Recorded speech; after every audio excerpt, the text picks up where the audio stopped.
de Billie Holiday, de Oui, Sarah Vaughan. particulièrement celle de Ella Fitzgerald, mais Sarah Vaughan, Billie Holiday, t'as James et même Nina Simone, évidemment. Voilà. Et qui sont des voix qu'en fait j'ai beaucoup écoutées, même enfant. Et puis en fait, quand j'ai étudié le jazz, ça a été un peu les références. C'est vrai que j'écoutais quasiment que du jazz vocal. Et c'est ce qu'on aime évidemment. Alors voici donc votre deuxième album. Il est très attendu après le succès du premier, Brawl. Vous êtes né en 1995 et ce disque a pour titre 95. Est-ce que vous diriez que c'est votre plus personnel? Enfin, en tout cas, il est encore plus personnel que le premier. Vous vous livrez un peu plus? Ouais, je pense qu'il est plus assumé. Je pense que le premier était peut-être avait peut-être des comment dire, plus de naïveté, en tout cas plus d'insouciance, parce que il correspond à un autre moment de ma vie. Et celui-ci, je crois, il est à l'image d'une période où j'ai été, comme tout le monde, enfermée à la maison, et donc vachement confrontée à moi-même, à mes angoisses et à tout ce que j'avais mis sous le tapis. Et la musique, c'est thérapeutique pour moi, donc oui, c'est sûr que définitivement, c'est personnel comme album.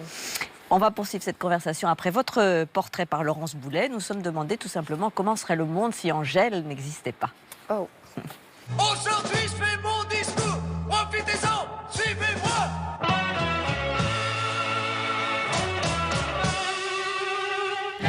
Si Angèle n'existait pas, le monde serait... Relou. Angèle Joséphine Almé van Laken est née en Belgique dans une famille d'artistes. C'est vraiment absolument génial parce que c'est ce qui m'a ouvert à la musique. Une mère humoriste et comédienne, un père chanteur et un frère, Roméo Elvis, rappeur. Elle baigne dans la musique dès son plus jeune âge, encouragée par ses parents à prendre des cours de piano. Elle fait ses études dans une école de jazz à Anvers et joue dans le groupe de son père comme claviériste. Ça m'a apporté l'équivalent de ce qu'une famille de chirurgiens apporterait à un étudiant en médecine. Angèle fait ses premiers concerts dans des bars. J'ai fait des concerts là-bas, dans un bar plus loin. J'ai fait un concert à 100 mètres aussi là-bas. Ça me paraît loin et finalement, c'était il n'y a pas si longtemps. Elle se fait remarquer sur Instagram par son talent et sa fraîcheur, publie des vidéos décalées et drôles dans lesquelles elle aime cultiver l'autodérision. J'ai un rhume, peut-être aussi une pneumonie. Adieu l'été, la dépression va commencer. Par l'intermédiaire de son frère, elle rencontre le rappeur belge Damso et l'accompagne sur sa tournée en 2017. Angèle sort son premier single, La Loi de Murphy. Succès immédiat, la machine Angèle est lancée.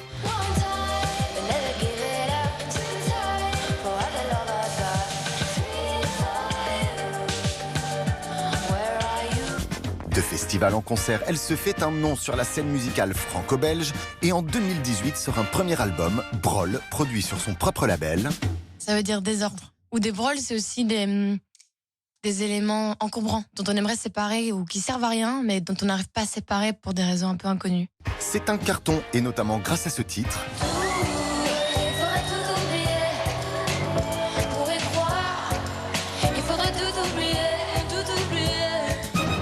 L'album est disque de diamant en moins d'un an et reçoit la victoire de l'album Révélation 2019. Angèle remplit les salles et devient un véritable phénomène. La célébrité, pour être honnête, c'est quelque chose de très abstrait.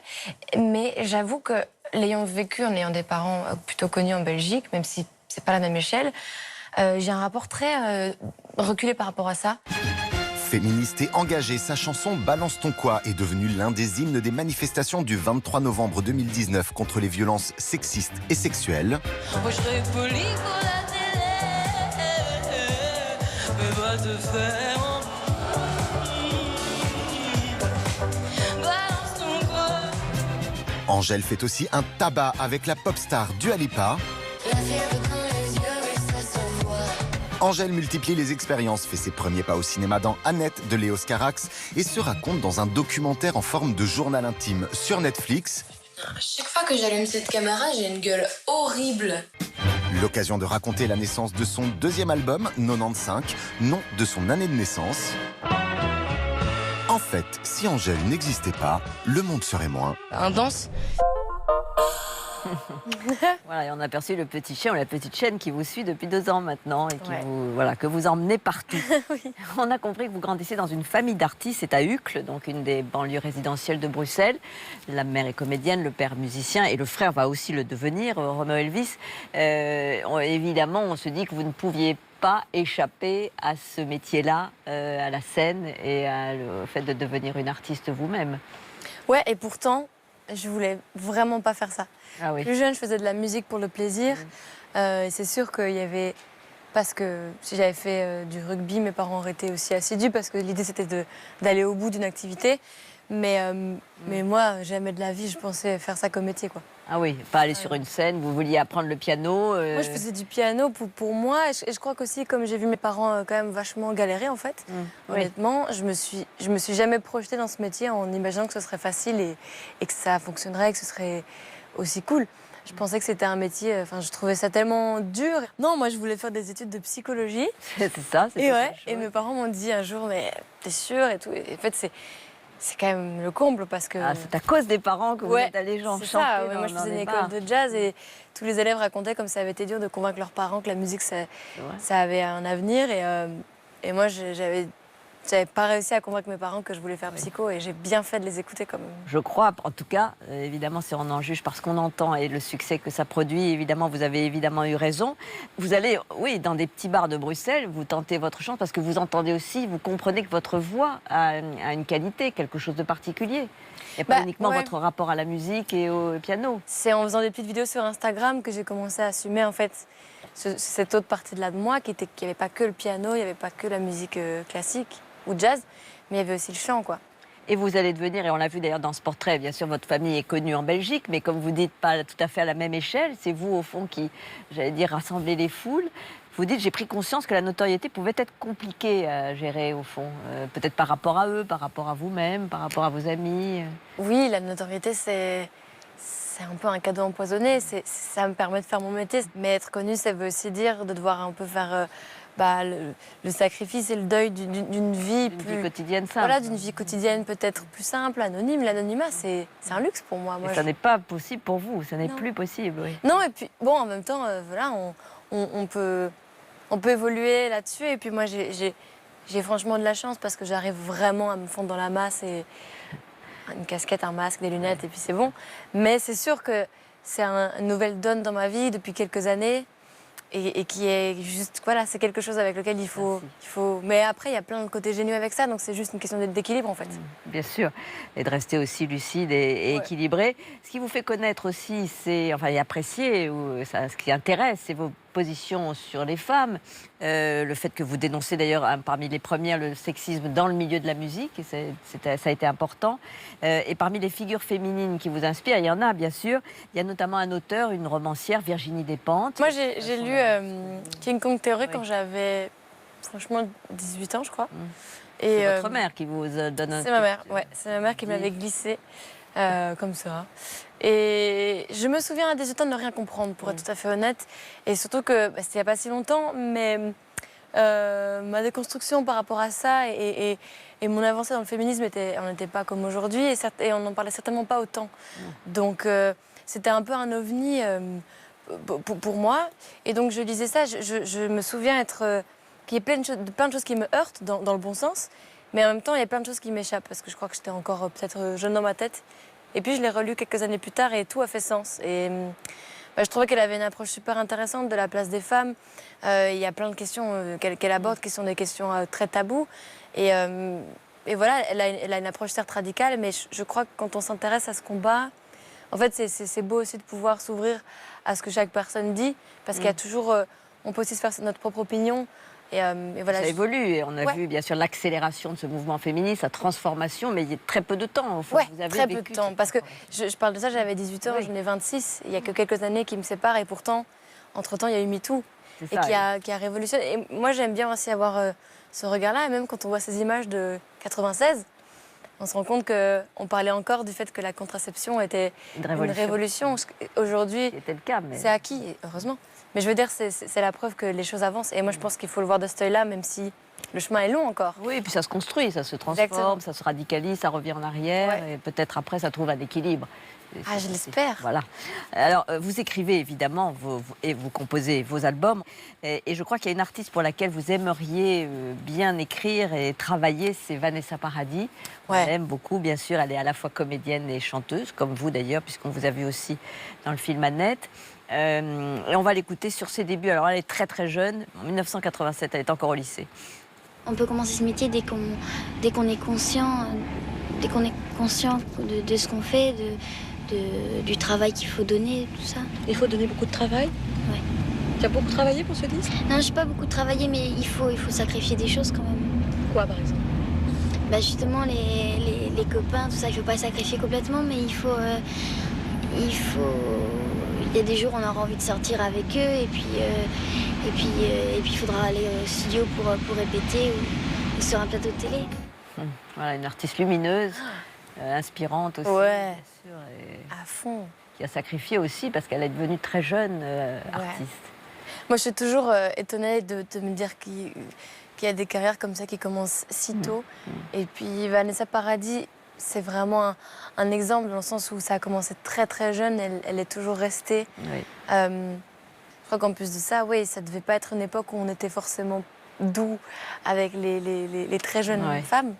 Et non, puis j'aime beaucoup son travail, mais c'est vrai, oui, je pense que c'est sûr que c'est un métier qui demande des sacrifices parce que ça demande énormément d'investissement personnel, quoi. Bien sûr. Alors, on va découvrir une œuvre d'art qui est importante pour vous, Angèle, et peut-être mieux vous comprendre avec cette révélation. Elle va apparaître sur notre écran. Alors, c'est peut-être pas une œuvre d'art fondatrice, mais en tout cas, elle a été importante pour vous. Et oui, c'est le film Peau d'âne, qui date de 1970, film de Jacques Demy, musique de Michel Legrand. On aperçoit bien sûr Catherine Deneuve dans cette image. Vous allez nous dire dans un petit instant pourquoi vous avez aimé ce film. On va d'abord regarder un petit b.a.-ba qui nous rafraîchit la mémoire.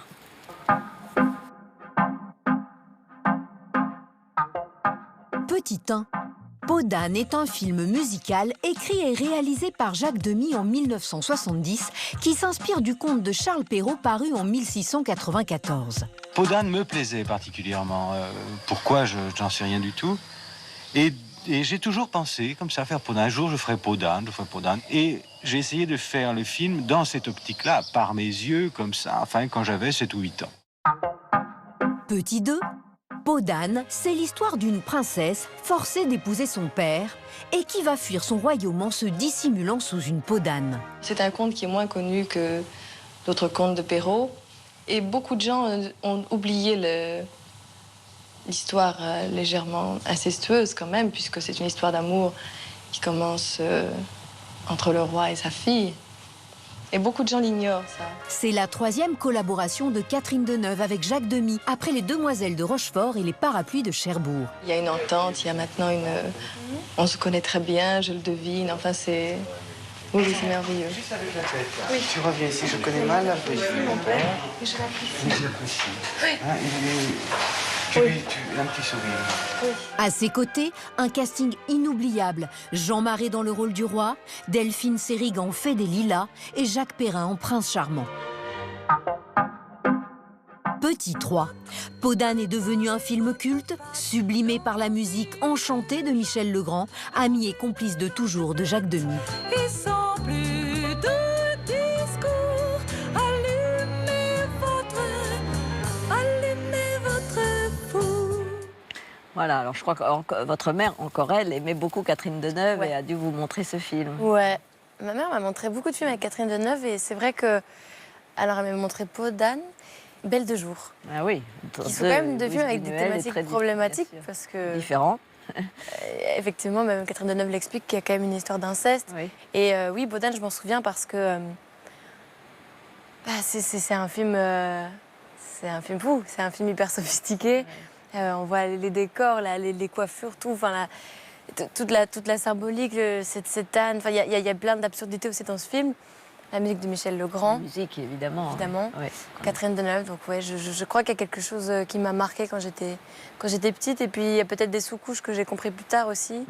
Oui, il y a des mystères et des Ouais. originalités dans ce film. Alors avant de continuer à parler évidemment aussi de ce nouvel album et de votre tournée, je vous propose un petit agenda culturel. On va feuilleter ensemble l'actualité au théâtre, au cinéma et l'actualité des expositions. Les coups de cœur de la rédaction ont été rassemblés par Laurence Boulet. Corrosif. Le premier seul en scène d'Alexandra Pisagalli, c'est Dans la tête, plonge dans les méandres de l'esprit humain. Je déteste les femmes enceintes. Le spectacle tourne autour de la folie de son personnage. Félicitations de quoi? De s'être fait tringler utile? Elle est désaxée, quoi, et on le sent tout de suite. Mais au fur et à mesure du spectacle, on comprend l'histoire de ce personnage et on comprend du coup pourquoi elle a un tel rapport à elle, à l'autre et au monde en général. L'humoriste s'attaque à des sujets sensibles comme le viol, le harcèlement scolaire ou encore Daesh, sans tabou ni limite. T'as jamais baisé ta mère, au moins? C'est très bien de se poser des questions, mais c'est aussi bien de se foutre la paix, de se faire confiance. Et à partir du moment où on sait ce qu'on dit, où on sait d'où ça part, où ça va, ce pourquoi on le dit, en fait, je crois qu'on peut tout se permettre. Je suis, pardon, dégueulasse. Intéressant. Venant de quelqu'un qui roule des pelles aussi langoureusement qu'un berger allemand. À la Piccola Scala jusqu'au 30 mars. Innovante, l'expo hip-hop 360 à la Philharmonie de Paris rend hommage à l'art de la rue. Rap, danse, graffiti, DJ, beatbox, mode, l'expo met en lumière tous les arts de ce mouvement inédit venu des États-Unis. The style back then was always, you know, a street thing. Whatever was cheap and fashionable and people could afford, you know, and then put a little twist on it was what the fashion was. 40 ans d'histoire retracée dans une exposition immersive qui nous plonge tour à tour dans une salle de concert à 360 degrés, le métro parisien et le style underground, les radios et les salles d'enregistrement. La mèche est allumée, il ne manque plus que ça explose, quoi. L'occasion de revoir certains grands noms du hip-hop, des pionniers dans les années 80 comme le DJ Dynasty, un des précurseurs du mouvement, à la jeune génération, incarnée notamment par la rappeuse Lala Ace. Une exposition à la gloire de l'art de la rue à découvrir à la Philharmonie. Militant. Le nouveau film de Maria de Medeiros se déroule au Brésil. Vera, emprisonnée pour avoir combattu la dictature, s'occupe d'un orphelinat. Sa fille, Tania, essaye depuis plusieurs mois avec sa compagne d'avoir un enfant par PMA. Vai nascer no Brasil, filha de duas mães brasileiras. Nada com os Estados Unidos. Mas ela vai saber que veio de banco de esperma. Ninguém fica satisfeito com essa informação. Ela veio do meu desejo, do desejo da Nesse. E de banco de esperma. Bien qu'elle soit une ardente défenseuse des droits et des libertés, Vera a du mal à admettre que sa fille veuille être la mère d'un enfant porté par une autre femme. Para de julgar minha vida. São minhas escolhas. Será que você nunca vai respeitar o que eu escolho? Você não escolhe. Ela é que te manipula. À nos enfants, adapté d'une pièce de théâtre, interroge sur les nouvelles formes de parentalité dans un Brésil en pleine mutation. En salle, le 23 février. Des paysans, le spectacle Laurence d'Arabie d'Éric Bouvron, moliérisé pour les cavaliers de Joseph Kessel, retrace le destin d'un jeune archéologue britannique, Thomas-Édouard Lawrence. Plus connu sous le nom de Laurence d'Arabie, ce jeune homme, officier du renseignement de l'armée anglaise pendant la Première Guerre mondiale, est propulsé au cœur de la révolte arabe contre l'Empire ottoman. Sans ce port, il n'y a pas de renfort. Nous n'avons pas le choix. Si nous prenons Aqaba, nous envoyons un signal fort à toutes les tribus. Aqaba, c'est le chemin vers Damas. Mené par 8 comédiens, 2 musiciens et une chanteuse qui se démultiplient pour incarner 80 personnages, ce spectacle est un véritable tourbillon.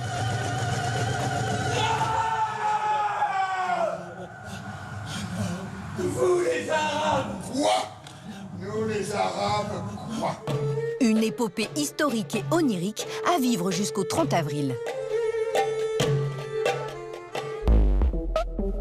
Engagée, la violoniste Marina Chiche nous emmène à la découverte des musiciennes de légende.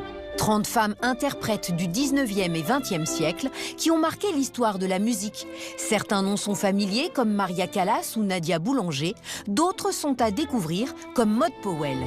Quand on décline l'histoire des grands interprètes de la musique classique, eh bien on pense à de grands hommes. Et il y a de grandes femmes. Donc il était temps de rééquilibrer ce panthéon musical.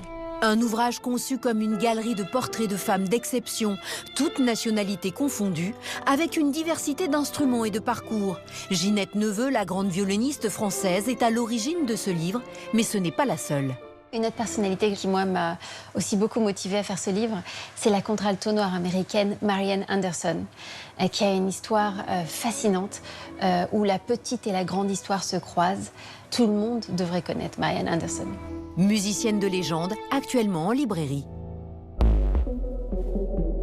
Voilà, une interprète que l'on découvre grâce à cet agenda. Il y a des choses dont on a envie, que l'on a envie de partager, peut-être, Angèle, de ce qu'on vient de voir. Oui. J'ai pris note de tout. Voilà, beaucoup de femmes d'ailleurs présentes dans cette actualité culturelle. Alors voici donc 95, c'est un deuxième album où vous évoquez votre notoriété, votre féminisme, évidemment votre ville natale Bruxelles, et c'est justement l'extrait que l'on va écouter de cet album. C'est Bruxelles, je t'aime, tout simplement.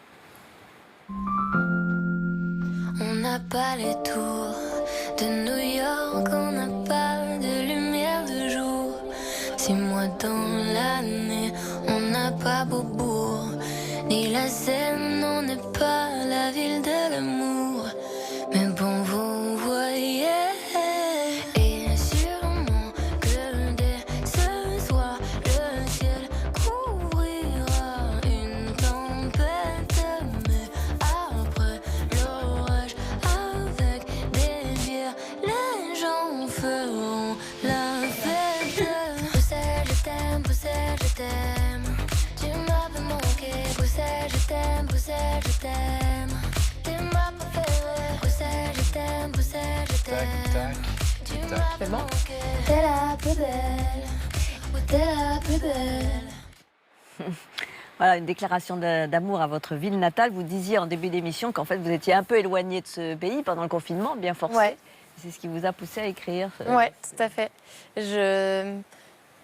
J'ai eu envie d'écrire pour Bruxelles. Ça m'est venu quand, lors du confinement, j'ai été pendant toute une période en France. Oui. Et que c'était difficile à ce moment-là d'être loin de ma famille et loin de mes proches et de savoir que c'était angoissant, quoi. Et donc, j'imaginais comment serait Bruxelles sans ce Covid à ce moment-là. J'avais de la peine aussi pour ma ville et voilà. Et j'ai écrit cette chanson en imaginant que, voilà, après un orage, on a toujours envie d'y faire la fête, quoi.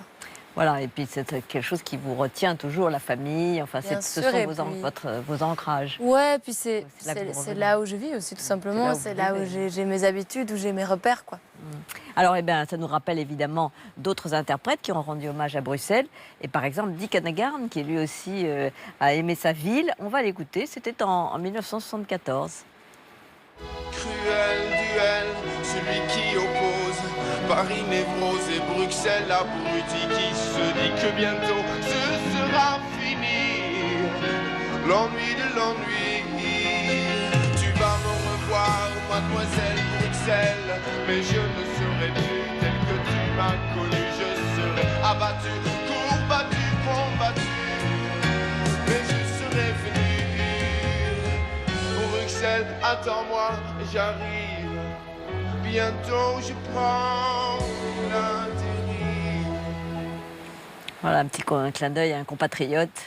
Merveilleuse chanson. Oui, très poétique. C'est une des premières chansons que j'ai reprises, que j'ai fait en cover dans tous les bars à Bruxelles et qui est une sublime chanson. D'ailleurs, j'étais étonnée que ça datait de cette époque-là. Ouais, je savais pas que c'était. Je me souvenais pas que c'était. C'est ancien. Aussi ancien en fait. Ça, et c'est une chanson qui n'a pas vieilli, je trouve. Oui, absolument. Et sa voix non plus. Alors, il y a le mot libre qu'on retrouve dans vos chansons, Angèle, et d'ailleurs, c'est ce que vous allez nous interpréter tout à l'heure et on vous en remercie encore. Ça revient plusieurs fois.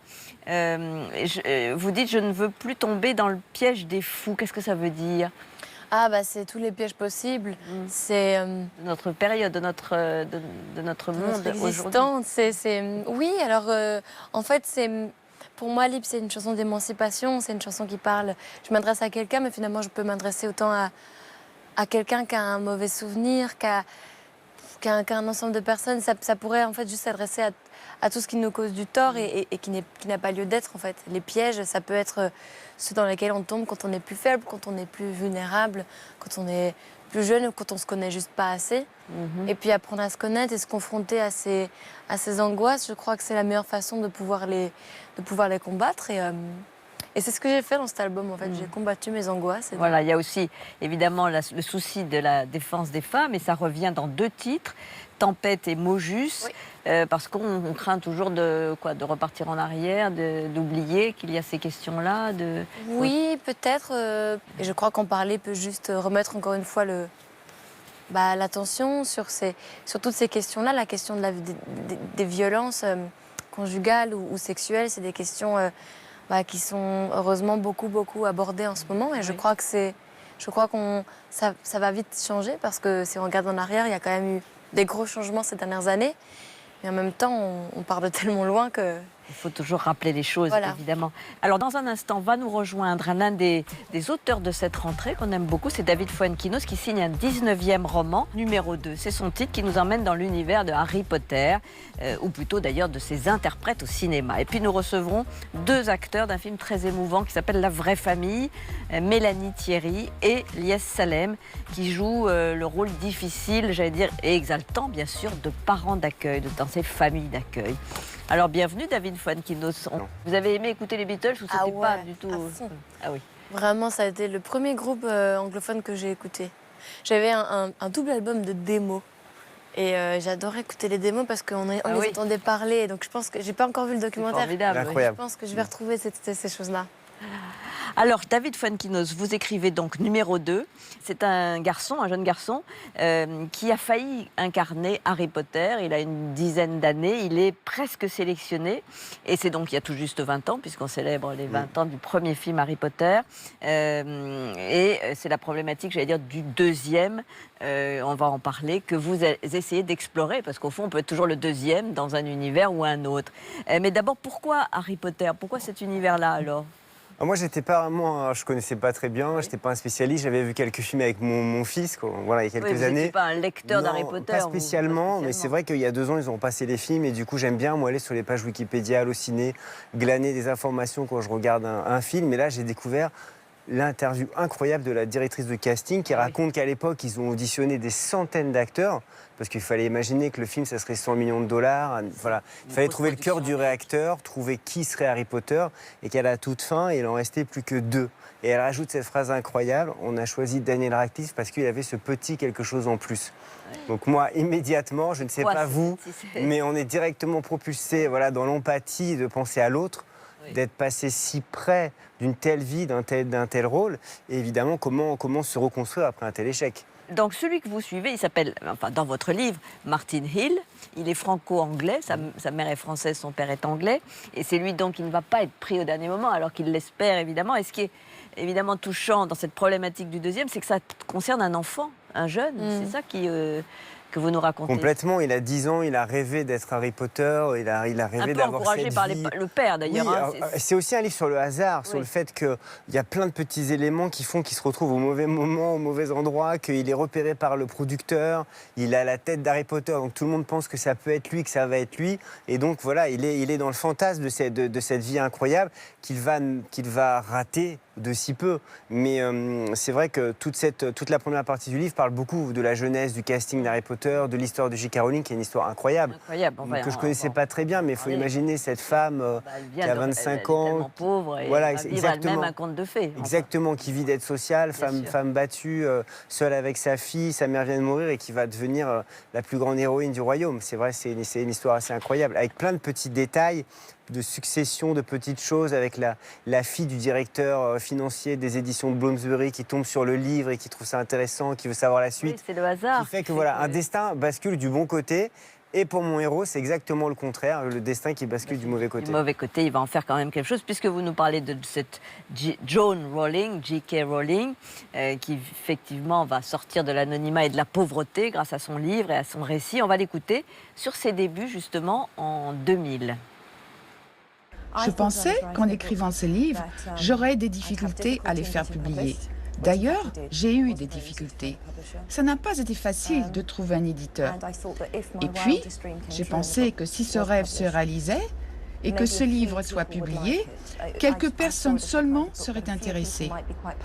Mais je ne m'attendais évidemment pas à un tel succès, jamais. C'est vraiment à ses débuts, là. Hein. Tout début, mais ça allait très très vite. C'est vrai que ça a été un phénomène très rapide. Oui. Ce qui est triste pour ce petit garçon qui ne va pas être pris finalement, c'est que toute sa vie, il va être, j'allais dire, toujours rattrapé par Harry Potter autour de lui. Les films, les livres, ses copains. C'est vraiment la particularité de cet échec atomique. Oui. C'est-à-dire que voilà, on est tous à un moment donné numéro 2, on rate des choses, mais on n'a pas forcément le film en permanence de ce qu'on rate. Et c'est vrai que lui, il est soumis à cette vie potentielle qu'il aurait pu avoir en regardant celle de Daniel Radcliffe. Et ça, c'est terrible. Donc il va passer toute sa vie finalement à essayer de vivre à l'abri d'Harry Potter, ce qui est physiquement impossible. Il va même à un moment donné travailler au Louvre en se disant, voilà, je serai tranquille, je serai avec les momies égyptiennes et les tapisseries, je serai à l'abri du contemporain.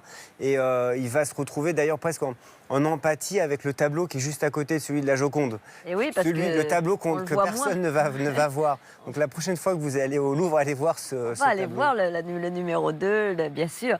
Est-ce qu'on peut... Est-ce qu'on pensez qu'une épreuve peut vous grandir, Angèle, ou peut vous détruire, ou vous permettre aussi de découvrir d'autres choses? Je fais un métier aussi où parfois il y a des choses où on est mis face à des compétitions entre nous, où on gagne des prix, on ne les gagne pas, on a des échecs, on est le numéro 2 alors qu'on veut être le numéro 1.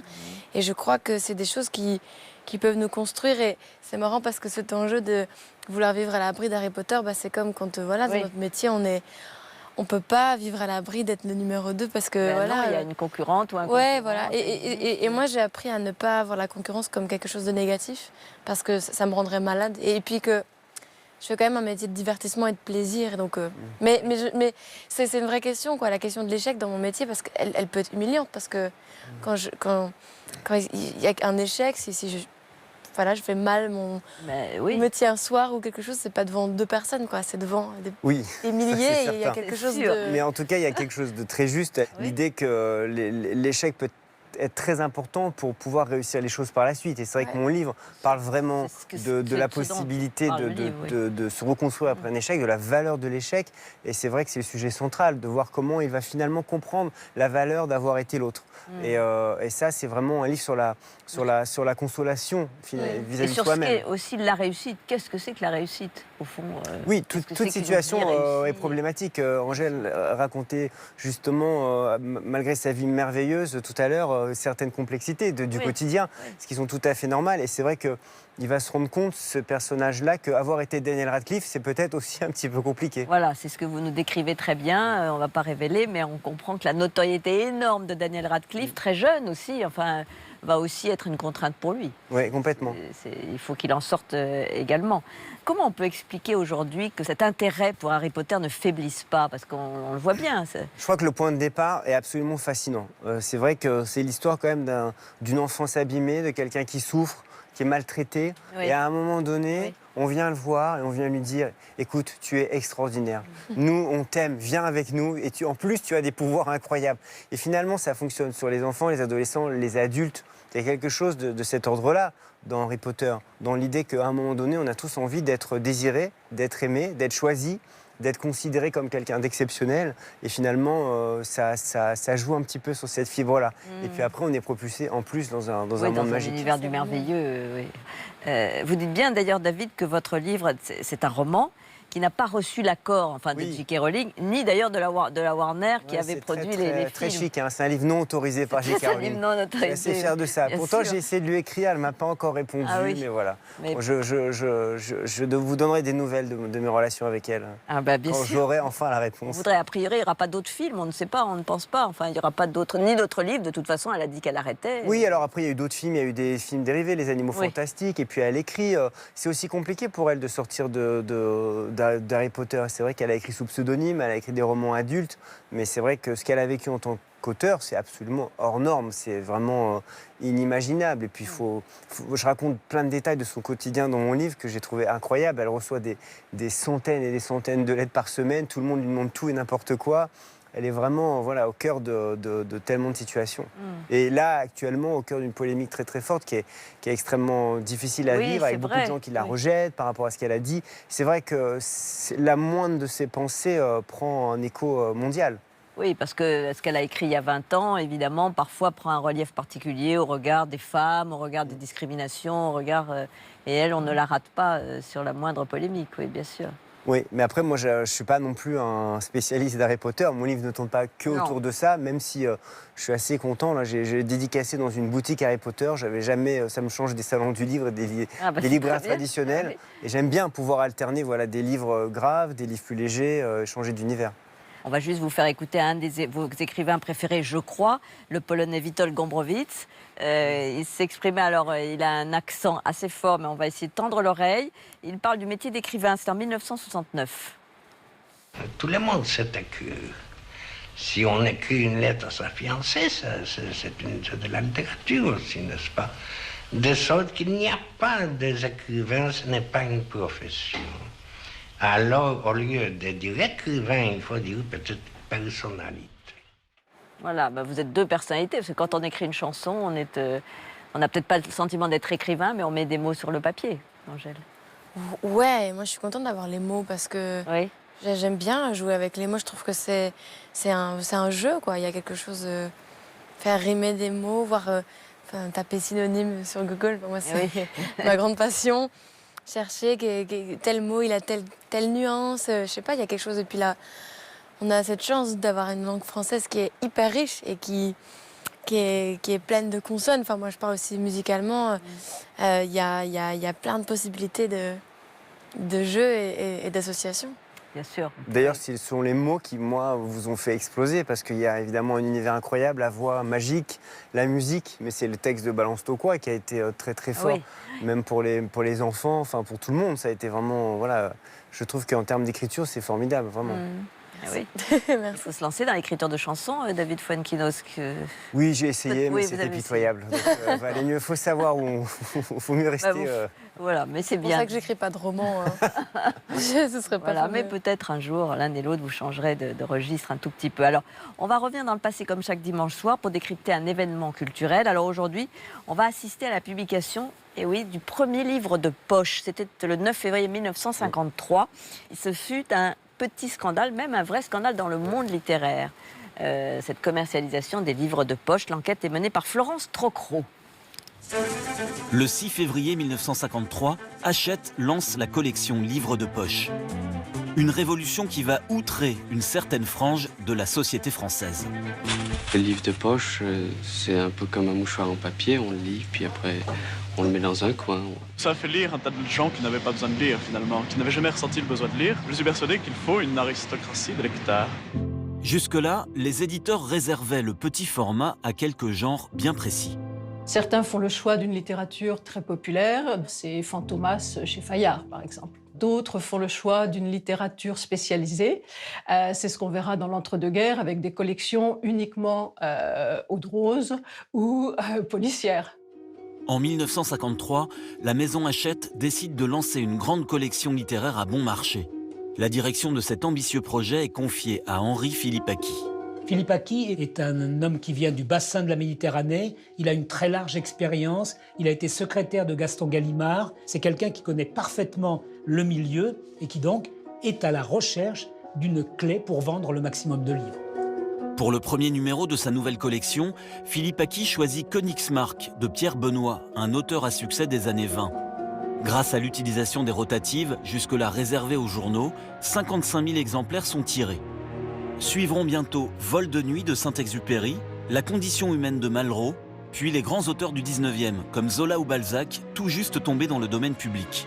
Ce sont des ouvrages à la couverture très colorée pour attirer l'attention du public. Quand vous avez plein de livres de poche avec leurs couvertures qui sont étalées devant vous, c'est un peu le sentiment que vous rentrez dans une pâtisserie. Vous avez celui-là je l'ai pas, celui-là je l'ai pas, vous avez envie de l'avoir. Pour élargir encore le lectorat, le livre de poche ne se limite plus au seul romancier. Le livre de poche, très très tôt, dès 1955, ouvre une série historique avec De Gaulle. Juste après, c'est le livre de poche pratique, les livres de cuisine. Les libraires constatent l'arrivée dans leur librairie de nouveaux lecteurs, notamment des jeunes, collégiens, lycéens, mais aussi des étudiants dont le nombre quadruple entre 1950 et 1968. D'abord, les livres, je les paye avec mon argent de poche. Alors, c'est déjà très important. Les livres sont beaucoup moins chers dans la collection de poche.